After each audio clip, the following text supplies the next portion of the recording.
Shalom family, my name is Adedokun Esther Olamide, and it's such a privilege to be on set and talking to you about one of the things I'm very passionate about, which is fostering belonging for street-connected children. Today's webinar is centered around one of the activities we'll be having to celebrate and to commemorate the International Day for the Street-Connected Children. And this event holds yearly, which is on April 12th every year, and just sit tight and we're going to have a really good experience and time in today's session. I have here with me in the studio Mr. Elijah I hope I don't murder his name, but Mr. Elijah Onokewagbe and Blandina Ebo. The both of them are people who have spent their time volunteering with Living Your Dream initiatives, and every time they go out on the streets, they reach out to children who are vulnerable, who spend their time on the street, who live on the streets. These children have parents. Some of them have left their houses because of one reason or the other, maybe because they felt they were not okay with the conditions in the house. It could be finance, it could be abuse, but they have spent time with these children and they have wealth of experience. And we would also have someone joining us shortly online, Mrs. Mato. But while we do that, I'd like you to just keep your expectations up. This is going to be a really educating session, and I trust that you are going to learn one or two things. The reason why we're having this webinar is for advocating for street children. They wouldn't have a voice to speak for themselves, so we're speaking for them, and we're hoping that we'll get people who will join us on this journey of making our society a better place, even for the children that we reach out to. So while you are still there with us, I would like to ask my my fellow members here in the set to give us, maybe Blandina can just share with us a few things about our experience, something that's, how long have you been on the street, how long have you been reaching out to street-connected children? Okay, I've been on the street for close to 3 to 4 years now, and it has been a beautiful experience of feasts with mixed emotions. I think probably before now, I never really imagined a word like that.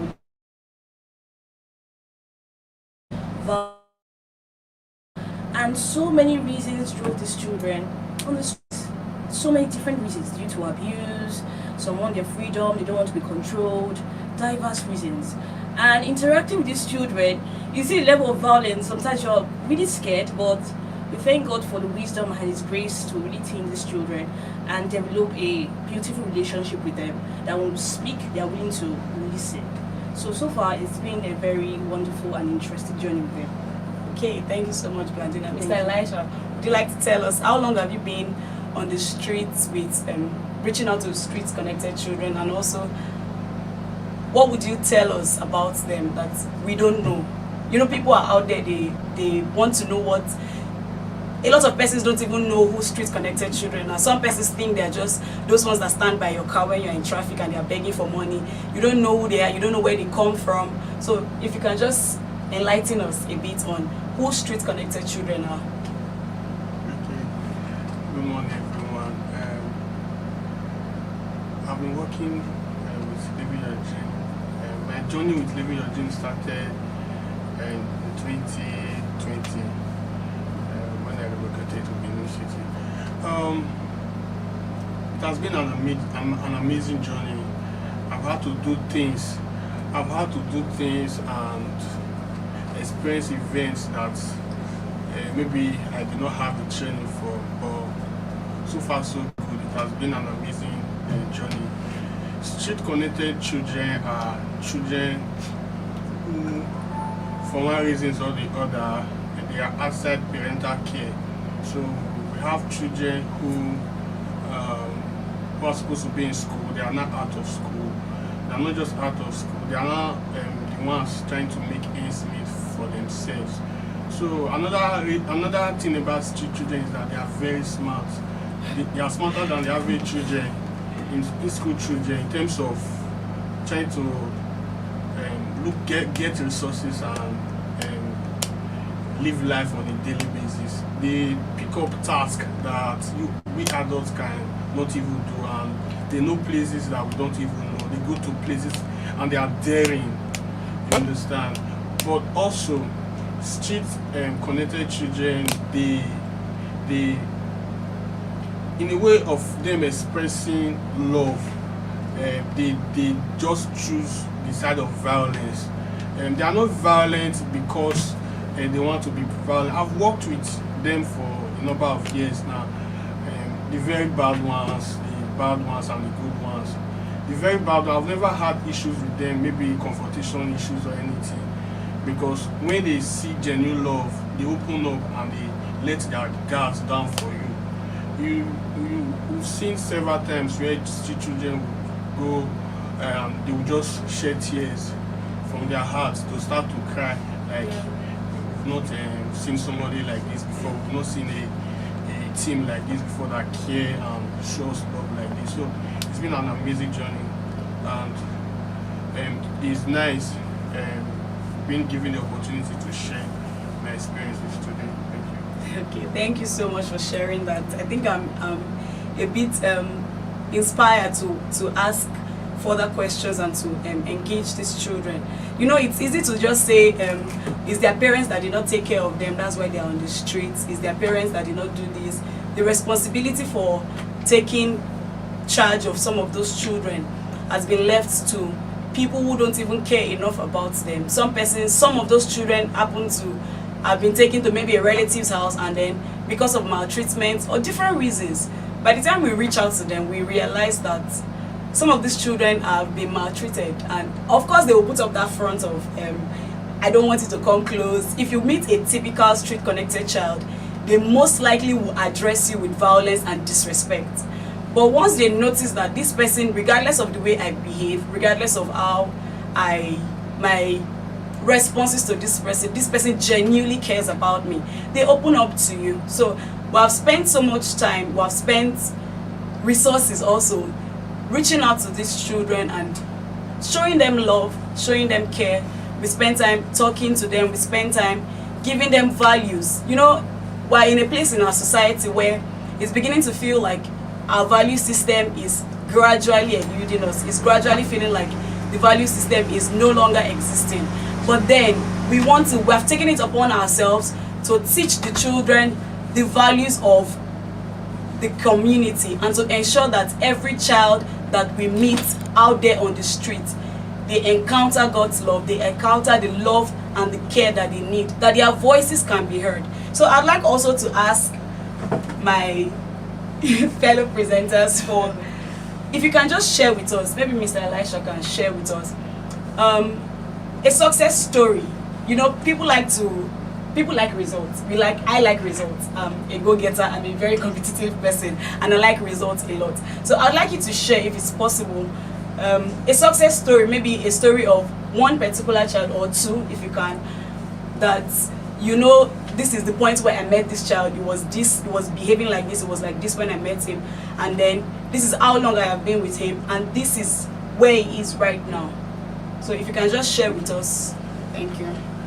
For sake of confidentiality, I would not like to say names, but I worked with a particular child who, at a very tender age, was trafficked to Benin City to aid a fish seller, a lady that sells fish, to help do the business at home, like help carry the woman's baby, and while the lady is busy with her business. But things went sour, and went out of hands. Cases of stealing and all that, and he was chased away from the house to the street. But from her, when we interviewed her, what she told us was that she doesn't know the family of the child, but it was a driver that gave him that gave her the connection. So we went further to actually make these inquiries and all that. What we discovered was that he was actually sent back to hometown, but because he was already used to the street life, maybe the amount of money he makes a day, trying to maybe also do some work, sell some things. And Benin City is one of the cities in the nation where there is huge market. So he came back by himself back to Benin City from Calabar, and started fully living his street life fully. Like, but when we started our journey with him, he was not allowing us. He never wanted to be wanted us to be part of his story. But as we continued showing him love, not pressing him too much, but a particular time he took us to the residence of this particular woman where we interviewed her and all that. But today he was willing to go back home to go meet his parents and learn his skill. With the help and support of Live Your Dream Initiative, donors and sponsors, we're able to take him back home, and also with partnership with the civil defense, we were able to take him back home, reconcile him with his family, and connected him with his boss that is currently is learning how to make ties, how to flooring. So we've been in touch with his boss that is putting him through, and though there are network issues that you sometimes want to reach out and the boss is not reachable and other challenges, but so far so good. He's no longer on the street. He's passionate about his job, like, and he always wants to go to work. Like, I want to follow him, I want to go with my girl to work and all that.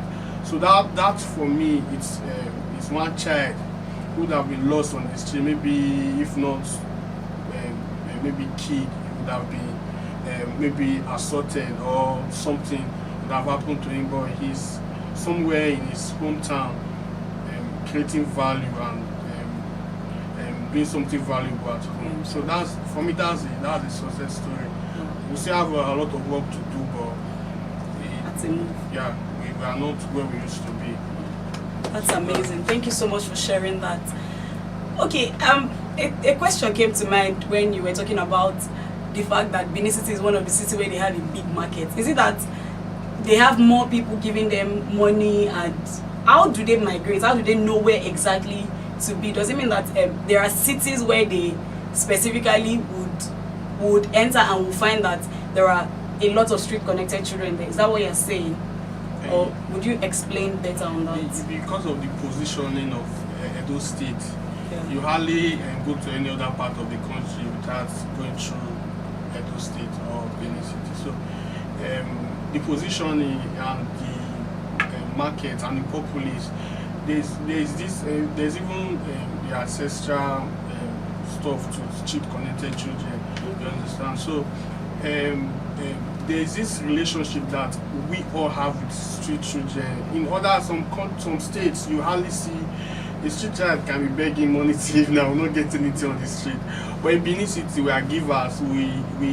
There's some way that and also we're always looking for people to help us go to farm and all that, help us do this, help us do that, we give them tips and all that. So that is what we have here, and some places is not there. So that's why we have more of them in this city. And also the drug market is huge, and because we have a lot of cartels in the city, places where they sell opioid substances. Yes, which is a big business, and even bigger than we think. So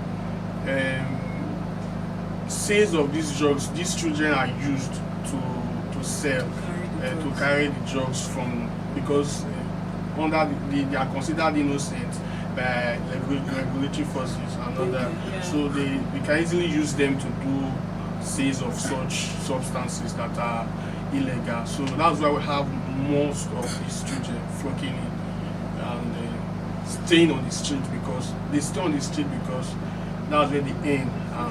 And most sometimes I would say they just like to be on the street. Okay, over to you, Blandina. I wanted to ask, you know, there's this general perception that when you talk about street children, it's only the male children that you see on the streets. What would you say about female children that are also street connected children? That, you know, how do you identify a street connected female child? Okay, there was a scenario that happened not quite long. I think this happened in my street about a young girl who is from Akwa Ibom. She's a hairdresser. So she was approached by a young lady, and you know, with the dreams that I'm going to give greener pasture, I'm going to make life better for you, and all that, all sort of promises. But in the bid of trying to make her, you know, make ends meet and make things better for her family, because she's from a very poor background, she took the offer without knowing that there's a hidden agenda behind the scene. And the woman took her to Benin, brought her to Benin City, not knowing that it was for prostitution. Took her to the house, locked the door, and told her that you're now my slave, and I'm going to be sleeping with every man I bring here. And all the money you're going to make goes to my pocket. I'm not giving you any dime. It was a very touching experience. So just imagine if there are 20 men coming per day, she has to sleep with each 20 different men. Yes, 20 different men. She was tired. It's it's a very a very devastating situation. It was a very terrifying situation. She got tired and tried to look for a way to escape from the whole scenario. She came up with a plan, ran away from the woman, ran to a police station, explained the story, and that's how she was liberated. But being that she was already used to a lifestyle, like, where would she start from? How can she pick up the pieces of her life? Then the life she understands is prostitution. So obviously she met a guy who took her to a hotel room, was sleeping with her and all that, because currently her mindset is already messed up, already trying to pick up herself. It's difficult. Her innocence has been tampered with, and she got pregnant in the process. So it happened that the guy has not been paying for the hotel room. Then they drove both of them out, so she was back to living on the street again. And then she was bleeding. She was seriously bleeding. Then I found her in my street. Then that's how I encountered her. Then she told me, please, I just want to leave. I don't want to die. Please, I just want to leave. And already my neighbors, they've already given her cloths to sustain, to hold the blood, because she has lost a lot of blood. And she just kept on looking. Most of us were really scared, because then what if in the process of trying to take her to the hospital, she dies? And then we are held and all that. What happened to the child? That's the dream. So eventually, it was an ectopic pregnancy. Okay. So it was already growing, and if it's not evacuated, taken away from her body, it will burst and that will lead to death. Yeah. So finally, we took her to the hospital, put her on an ambulance, where they said she needs to go for surgery as soon as possible. As soon as possible. So I was in the emergency van. It was like in movies. You know, this is when you watch Nigerian movie, I usually realize that this is reality. This is really happening to you. It was really emotional.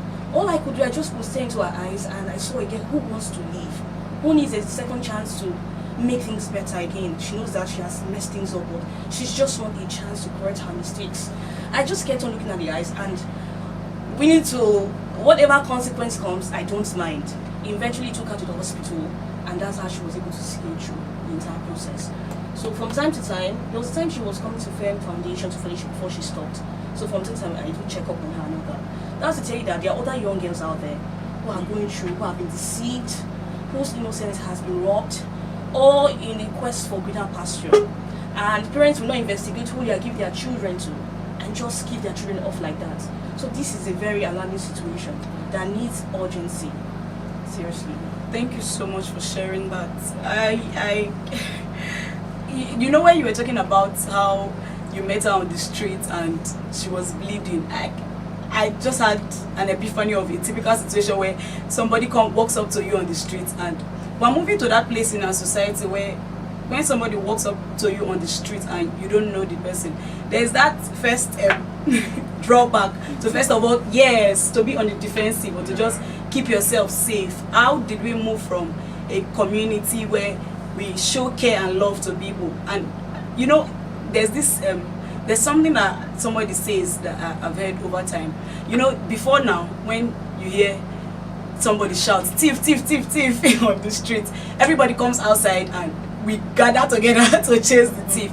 But the reverse is the case now. When you hear people shout thief, thief, thief, everybody is shutting their doors, shutting their shutting their windows, and I'm asking myself, how did we get to this point? How did we get to the point where it takes a community to raise a child? It is not just two parents that raises the child. That's why the child is a part of an extended family. It's part of other people would have encounters with that child. So how did we move from that place where community no longer cares about community? We no longer care about ourselves. It's very sad. It's taking us to that place where we question our values, we question what we believe in and what we're doing in our city. So a few years down the line, it might not be a problem to us right now, but 5 years from now, the younger generation, those who are 15 years old now will be 20 years old, and those who are 10 will be 15 by then, those who are 5 will be 10. And then what will they experience? What will they encounter? Will they have people that will be around them that will strengthen them when they need it? Children go out there, people get to traffic other people's children, all in the name of greener pasture, all in the name of come, let me support your family. So it means that when people come to ask you, come, let me take this your daughter to the city, people who are in the rural environment, they tend to be the ones who suffer this the most. They have people come and tell them, let me take your daughter, let me take your son to the city with me, and I will send the child to school. Eventually they end up coming to the city and they are maltreated and they don't get the kind of care and teaching and whatever it is that they are supposed to get. So my next question is to Mr. Elisha. What do you think is the biggest challenge a street child faces? What you said it before that they have different markets and they like to stay on the street to make money. So what's the biggest challenge a street child experiences, or a street connected child experiences? Okay, I think one of the biggest challenges is shelter. It's shelter. When they are done with their hustles, like when they are done with all their hustles and all that, at the end of the day, maybe by 9-10 p.m. at night, they will now discover that they don't have the place to lay their head or a place to sleep. It's one of their biggest challenge, and them trying to relocate or get a safe place to stay could be challenging. They can become victims of kidnappers and all that. I think that's the biggest challenge, shelter. Then the next thing is hunger. Hunger can make a street child do anything. When they've not eaten, they can do their own way to make sure they eat. That is why if your money falls, maybe they will not tell you your money is on the floor. They will just, God has provided food. I know, right? You understand? So shelter and hunger is one of their biggest challenges in the street. Okay, thank you so much. I've not forgotten those who are online. Thank you so much for joining us. It's such an honor to have you join us online. I'm going to take one of the questions that we have online, and I would like the both of you, Blandina and Mr. Elisha, to throw more light on it. It says, what's the difference between street children and trafficking? And then how can we identify street children? So it means, this is saying that there's a difference between street children and trafficking, right? Yes. Okay, so what do you think is the difference between being a street connected child and a child that is going through trafficking? Oh, what a beautiful question. We'll talk about street connected child. There are 3 categories of this street connected child. Okay. We have the street living, the street walking, and the street family. For the street living, these are ones that have cut ties with their family. So it's a voluntary thing. Okay. So they just cut ties and just want to free. Nobody controlling me. I want my freedom. I want to hustle. After all, hunger wants to kill us. Sapa wants to kill us somewhere. So I have to make ends meet. You know, things. So different things drove this child into the streets. Because there was a child who went to see. It was an uncompleted building. It was as it's raining, water. He's using this direct water. So he's using rubber bag, nylon bag to cover himself as clothes. Hunger, and the man even married a second wife. So you can imagine in the midst of poverty, you were still able to marry and not tending to the need of that Where child. did you see bright price? I don't know how he got it. So hunger wants to kill the guy. He said he will not die. He had to cut house, go to the street and fend for himself. You understand? To hustle. Then we have the street walking. These are those that they have families, they have where to go to. So they go, they walk on the street, they go back home. They hustle, they go back home. They hustle like that. Why we have the street family? These are people that have families on the streets. No, there was a time, there's this family that used to come and fellowship. I'm serious, she has 3 boys. They come to a fellowship with their mother. Yes, with their mother. The mother even sells food for the street boys. So she controls things for the street boys. So if they don't even pay, maybe they buy food from her now. If they don't pay money, she will pile it up. Huh? Yes, she will pile the money. There was a time they were even owing 20,000 naira.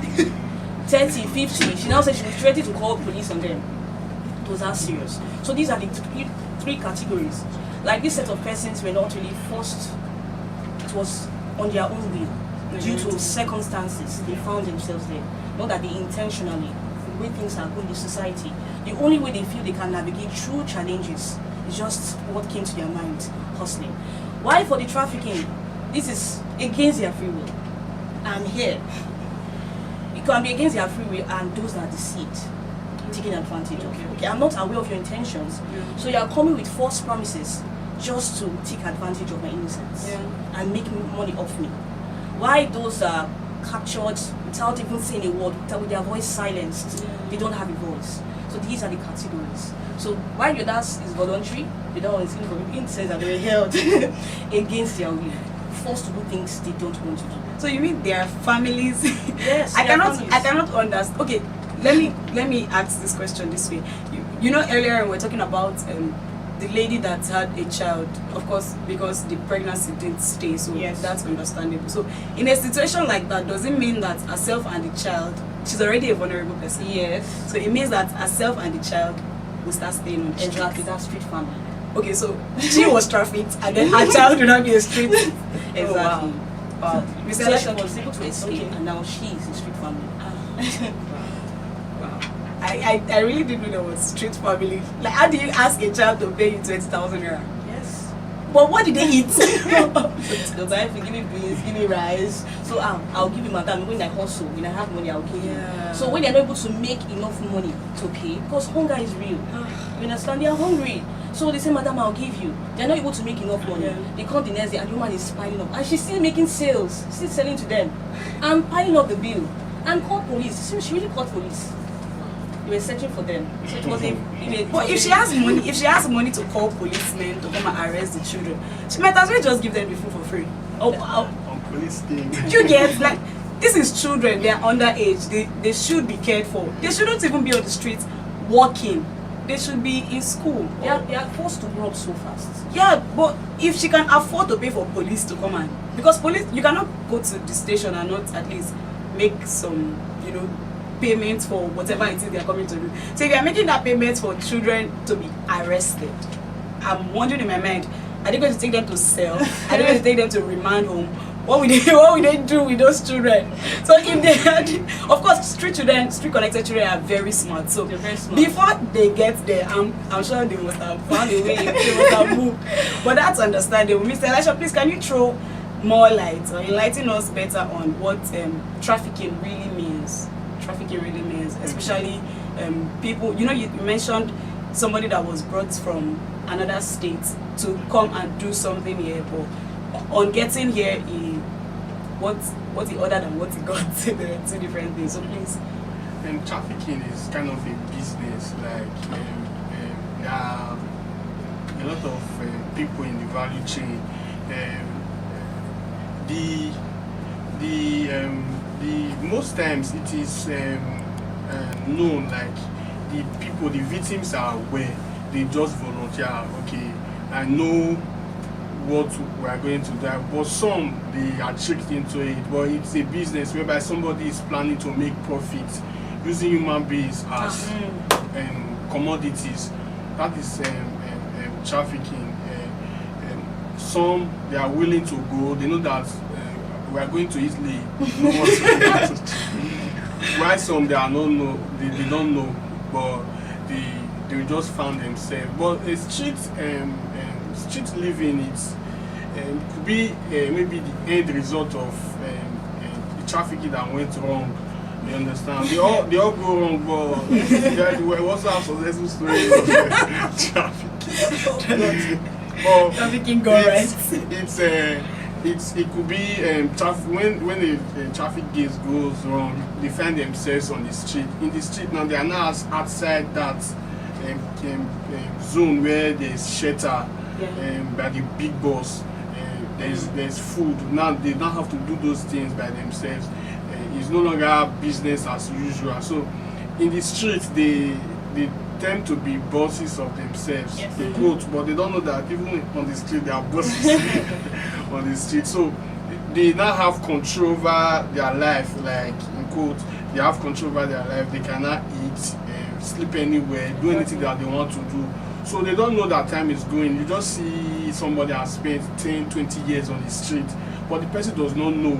You understand? And they now start to recruit them into a lot of things, drug, courtesan, to carry biddings for politicians and all that. So some cannot become very big.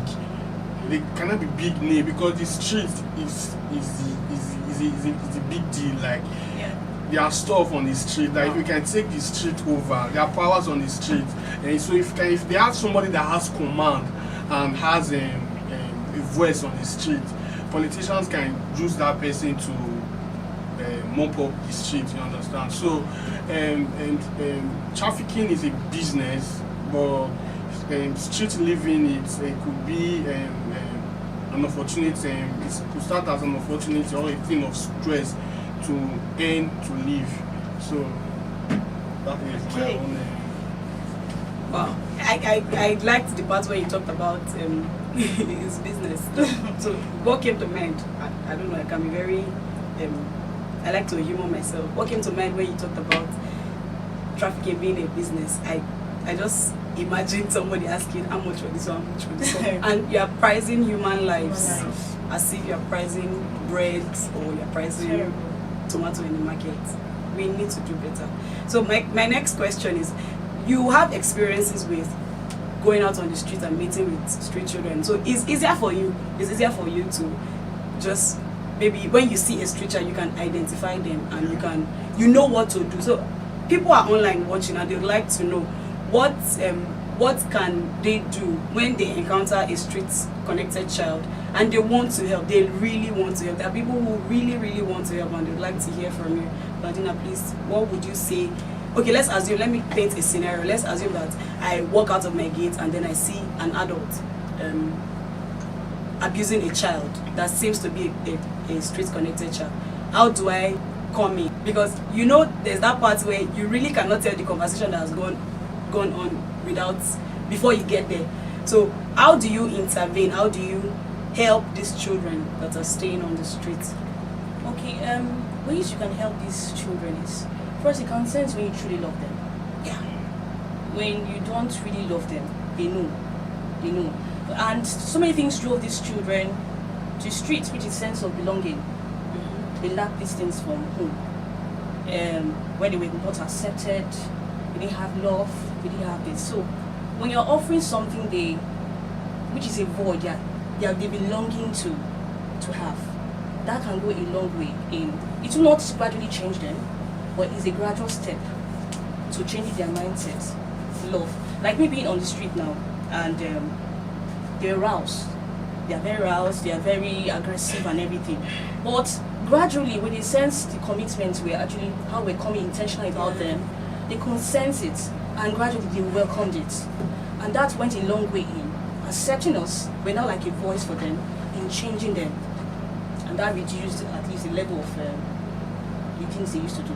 So I feel if we can offer them a sense of belonging, a sense of love, acceptance, that can go a long way in changing them gradually. Not completely, but gradually. It's a gradual step of watching them. Thank you so much. I for one know that children want to feel loved, they want to feel accepted, they want to belong. Is innate in everybody. That's why even some adults want to enter into a place and feel like they are accepted here. And when you enter into a place, even as an adult, if you enter into a room and there is aggression in the air, you can palpate it, you can touch Yes. it and know that there is aggression in this place. But the minute somebody else walks into the room or somebody inside that same room gives you a smile, Yes. you naturally respond with that same smile. So if you give the same love to a street-connected child, they would reciprocate that love, Exactly. whether it's immediately or it takes time. So it actually does take time. Now I have a question online. Please, you can send in your questions online. I have a question from online. It says, as a faith-based organization that has a focus on child protection, what has been a recurring challenge for your organization on the streets? Mr. Elisha, can you help us with that? What has been, you shared that you've been on the streets and going out for a long time. So what has been that challenge? Every time you go out on the street, what do you encounter? Okay. It's the recurring challenge is when we go on the streets. The issue of family is a big thing because the street children, the children that you see on the streets, is the result of something. Yeah. A faith family unit or family system.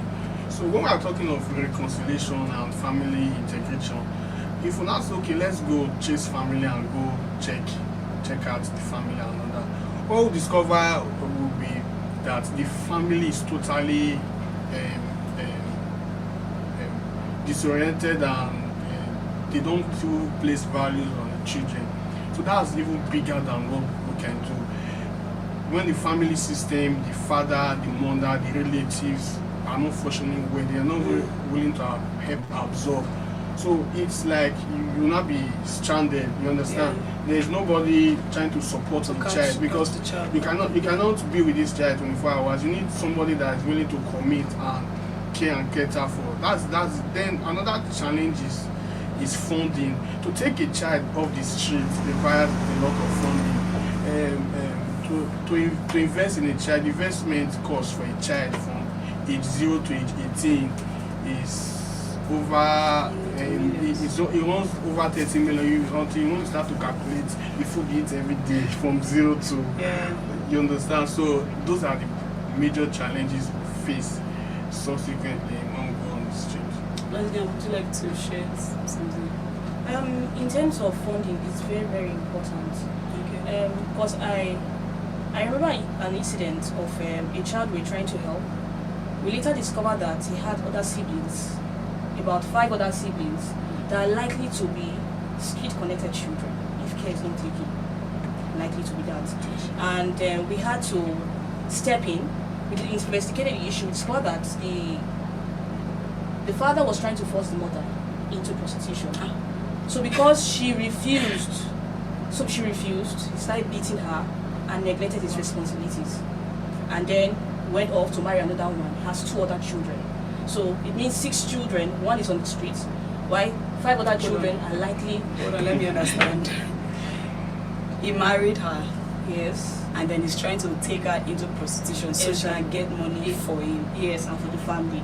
But he could afford to marry another wife. Yes. Where did he get the money from? That's a big question. And then there were 5 other children that were out of school and likely to take the street like their older brother. But because due to our investigation and with the help of funds that came in, we were able to ravage the situation, pay school fees for the family. We block the channel of the chances of these children going to the streets, and then their channel redirect their focus. So they are not thinking of taking to the street to survive, like their elder brother, but they are not thinking of making their dream come true. So they believe that their dream is possible to be achieved. Yeah. So currently they are in school doing well, and they are doing very, very well because of funding. So funding can go a long way in helping to reintegrate a child back to his home base, in setting up a skill. Okay, we've carried a child back home. We don't just leave the child there. There was a reason why the child went to the streets. So we need to tackle the root problem. Okay, what is the problem? How can we step in so that the same mistake does not repeat itself again? Because there was a scenario of a guy that we took to the house. He went back to the streets. Same, I need to hustle. Okay. And where I wanted to start working, they didn't accept me. They had this the teen as a street child. So if anything goes meeting, so he prefers to go to the street to start selling drugs. Wow. And all that. So funding can go in a way, set up a skill for a child and put it in school. In that way, we are making the world a better place. Okay. Now I'm going to refer us back to that the man that had a wife and is trying to. Now I think there's something deeper here because he has enough money to marry another wife. Yes. So if he has enough money to marry another wife, why is he not taking care of his children? Yeah, would we say that it's something? There's a brokenness in him that is taking him back to that place where maybe his family or maybe his father do not take care of him. There is a need for people to get healed. There is a need for people to get healed. One of our signature ministry is the Ministry of Inner Healing, where people come to God. Of course, we're a faith-based organization, so whatever we do, we are guided by God's word. We are guided by what God is saying concerning that situation. So there's a need for people to go back to the original design. A father is supposed to provide identity, he's supposed to provide, he's supposed to be the child source. He's supposed to be even the leader to the wife in the house. So you're not asking that same woman that you married. I really cannot understand. I can't understand why you married the woman and then after maybe a few years, after 6 children, that is, you said 6 children, right? 6 children. After 6 children, you are not asking the same woman to go into prostitution, sleep with other men on your behalf to make money for you, and then you marry another wife. Yes. So not only are you damaged, the person you married, you have decided that you are going to cause the person damage. We need to intentionally push for people to get healed. You cannot go into relationship, into marriages, into raising children without getting healed. Sure. You need to get healed. You need to focus on getting healed first as an individual before trying to make an attempt to have children. Sure. And one more question. Our time is running out. I really wish we can continue this. I'm enjoying the conversation. It says, as an organization, what is the first line of interaction when a street child is abused or in danger? Do you partner with any government parastatal? Is there a government, maybe a government agency that we partner with that you're aware of? Or do we get lawyers to come and say, this child cannot be treated like this? How do we relate that issue, Mr. Elisha? Okay, in cases of abuse, we report. Okay. Is Ministry of Gender Violence. So we always report. It's even a crime for you not to report the case. So we are not just supposed to pick up the case and remedy it. Okay. But report to the appropriate government. In cases of trafficking, there's NAPTIP. Yeah. Report to NAPTIP and all that. Then our goal is value orientation and solve issues, not really to litigate and make the person pay for it. Like the law should have a focus, but make sure that cycle does not repeat itself. So good, very good. There are organizations that we partner with that helps with that. I have another question that I'm seeing here online. It says, what do you mean? I think it was referring to when you were talking about tracing, family tracing. What do you mean by tracing families for street connected children? How do you do that? Okay, what we do is, first of all, you have to establish a bond with the child. And the truth is, every street child will not always tell you the truth. That's the truth. During at least stories. During 6 months, they will tell you different stories. Yeah. One will tell you, my grandmother abused me and that's why I'm here. The other one will say, my father did this and that. So different, or they can have a fixed storyline that they will tell you each time. But once they can sense, they can now trust you over time. And okay, what you are really offering is something I really want. Yeah. Sense of belonging, you've truly accepted me, you love me, and you're not relegating me to the background. Then they can now open up. So this has to do with its consistency. So during our interaction with them, we find out necessary information. So, okay, where are you from and all that. As for they don't want to tell you, but you have to be consistent and not forcefully. So they have to be willing to accept that they want to live. It's just like taking the horse to the water. You cannot force the horse to drink. In as much as what you are bringing, it's a very transformative process. Yeah. It's a beautiful thing. But they have to be willing to accept it. So if they buy into what you're offering, then they can give you all their details. You can now take the child to the location, to his base, then ask what happened from the parents, hear both sides and all that, and try to intercede on behalf of the child, please accept. There was a scenario where we had a child we had to take back.